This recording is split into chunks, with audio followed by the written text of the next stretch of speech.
राष्ट्रीय ध्वज का अपमान करने के एवज में मैं डॉक्टर एपी सिंह के खिलाफ और सीमा हैदर के खिलाफ insult to the national flag कानून के तहत वो एफआईआर दर्ज कराऊंगा, उसके खिलाफ मैं एफआईआर दर्ज कराऊंगा। तो इस बारे में 24 घंटे के अंदर माफी मांगे। सबसे बड़ी गलती तो यह है कि जब हमारे देश की स्वतंत्रता का जो दिवस है वो 15 अगस्त है, तो आप कौन होते हैं 12 अगस्त को देश की स्वतंत्रता का दिवस मनाने वाले? ये पाकिस्तान से आई हुई इलीगल ट्रेसपासर्स कौन होती है हमारे 15 अगस्त को 12 अगस्त में बदलने वाली? और ये कहता है, ये देखिए इंटरव्यू देते देते भी अब भी उल्टा पकड़ रहा है।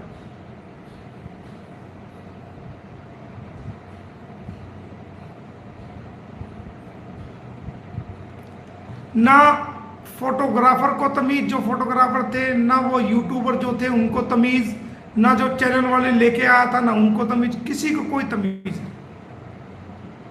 नेशनल फ्लैग के बारे में किसी को कोई तमीज नहीं।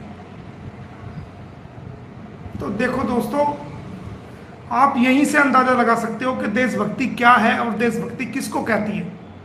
देशभक्ति भी अकल से होती है, दिल से होती है, खाली पब्लिसिटी से नहीं होती। यह हमारे भारत के तिरंगे का बहुत बड़ा अपमान हुआ है।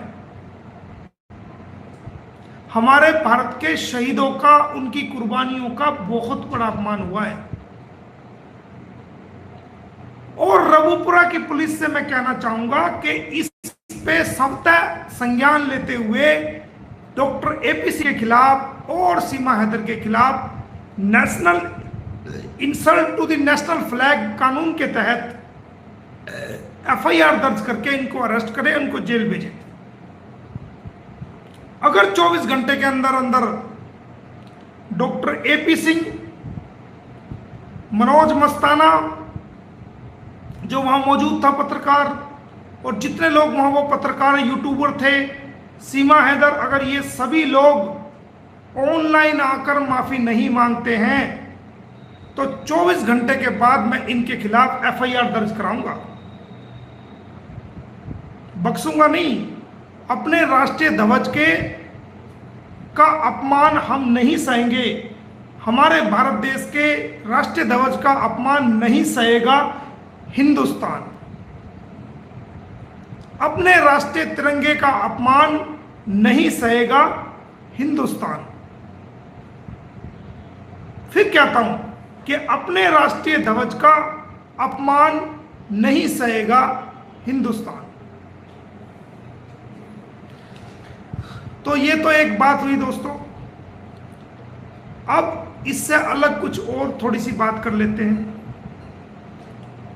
बहुत से कमेंट्स आते हैं, बहुत से मेरे को भी कुछ वीडियोस आती हैं, कोई कुछ कह रहा है, कोई कुछ कह रहा है। तो दोस्तों मैं आपको बता दूं, ये केस मैंने कल परसों की लाइव में भी आपको बताया था, आज भी बता रहा हूं। ये केस मैंने एंड की तरफ कर दिया है।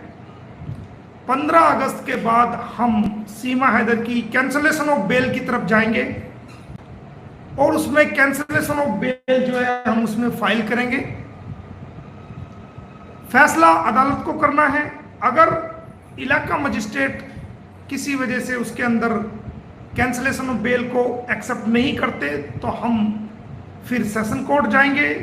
अगर सेशन कोर्ट से भी हमें कामयाबी नहीं मिलती तो हम हाई कोर्ट जाएंगे, और अगर माननीय हाई कोर्ट से भी हमें कामयाबी नहीं मिलती तो माननीय ऑनरेबल सुप्रीम कोर्ट हम जाकर के इसका दरवाजा खटखटाएंगे इसकी बेल कैंसिल के लिए। हमने इतने सारे सबूत इकट्ठे कर लिए हैं, इतना सारा कानूनी बेस बना लिया है कि हमें उम्मीद है कि 101% सीमा हैदर की बेल कैंसिल होगी और ये जेल जाएगी। उसके अलावा जो बच्चे हैं, बच्चों के लिए हमने सारा इंतजाम कर दिया है। सरकार की को वो ऑर्डर भेजे जा चुके हैं, जिन ऑर्डर के तहत उन बच्चों को कस्टडी में लेकर के और उनको सरकारी निगरानी में रखा जाएगा ताकि उनकी प्रोडक्शन हो सके उन बच्चों की सही से देखभाल हो सके, उनकी पढ़ाई का इंतजाम हो सके और उन बच्चों पर सरकारी निगाह रहे, उन्हें किसी प्रकार का खतरा ना हो। जैसे ही गुलाम हैदर भारत आता है तो वो बच्चे उनको सौंप पाएंगे। अगर गुलाम हैदर के भारत आने में वीजा में किसी प्रकार की प्रॉब्लम होती है तो मैं खुद इस्लामाबाद अपने भारतीय उच्चायोग में जाऊंगा और मैं अपनी रिस्पॉन्सिबिलिटी और जिम्मेवारी पर गुलाम हैदर को भारत में लेके आऊंगा और उसको कोर्ट में पेश करूंगा। उनके बच्चों को उनको दिलवाने का काम हम करेंगे। जितनी भी हमने प्रोसीडिंग की है, चाहे वो नेपाल के रास्ते में हो, चाहे सिविल कोर्ट्स हो या क्रिमिनल कोर्ट्स हो भारत में, वो सारी प्रोसीडिंग जो है वो प्रोसेस में है, चल रही है। और अब इसका जेल जाने का समय नजदीक आ गया है।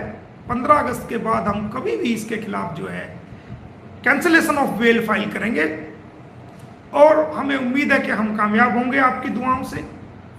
इसको जेल कराएंगे, बच्चों को सरकारी कस्टडी में जो है लिया जाएगा। और ये जो इसने आज हरकत करी है, 24 घंटा, अब से 24 घंटे तक हम वेट करेंगे कि डॉक्टर AP सिंह और जितने भी लोग वहाँ पर मौजूद है वो सब लोग जो है माफ़ी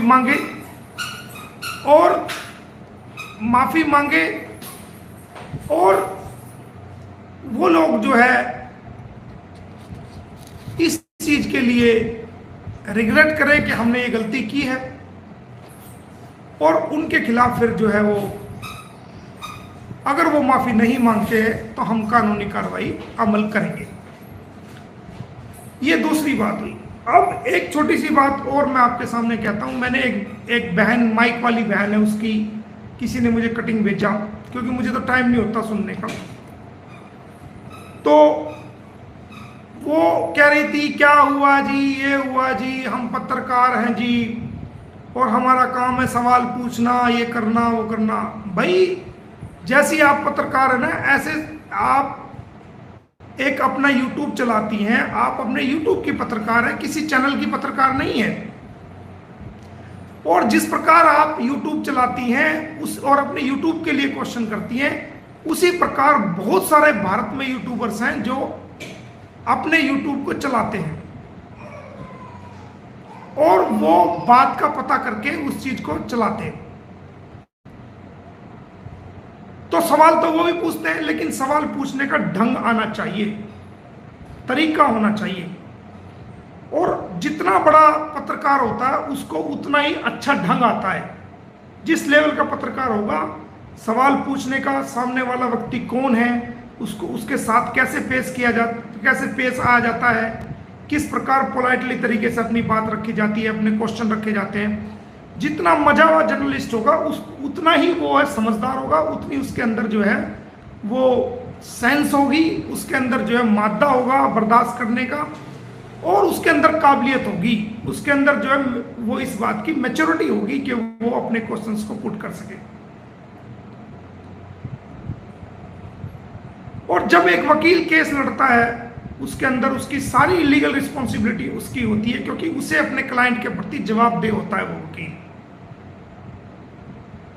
और ये मामला तो पूरी दुनिया में इंटरनेशनल मामला है।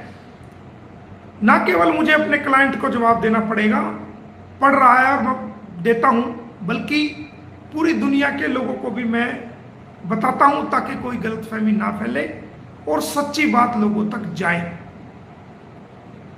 मेरा लाइव आने का कोई ज्यादा बड़ा मकसद नहीं है, ना मेरे को YouTube से कुछ लेना देना है। मेरा तो सिर्फ ये एक प्लेटफॉर्म, एक जरिया मात्र है कि इस जरिए से मैं अपनी आवाज, अपनी बात को आप लोगों तक पहुंचा सकूं, ताकि जितना सच है उतना सच लोगों को पता चले। उसके अंदर -1.1% भी झूठ उसके साथ लग के लोगों तक ना जाए, सच्चाई लोगों तक जाए। चाहे वो सच्चाई हमारे भी खिलाफ हो, नो प्रॉब्लम, लेकिन लोगों तक सच्चाई पहुंचे, झूठ ना पहुंचे, ताकि झूठ से लोग गुमराह ना हो, सच्ची बात उनको पता चले और वो इस केस के बारे में जान सके कि क्या हो रहा है।